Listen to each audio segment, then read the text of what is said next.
今日は10月の26日生まれて2週間と1日経ちました。ピューちゃんの目目がパッチリ開いてました。朝起きたら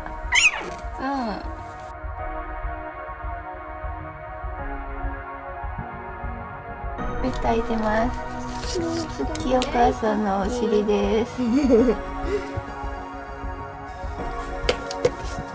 歩くのもちょっと四つん這いになろうとして歩いております。クッキー見える？一緒にシロちゃんが一番初めにお目目がくと思ったらビュービューがバッチリ開いてました。ビュー動いてるね、後ろで。もうそういいね。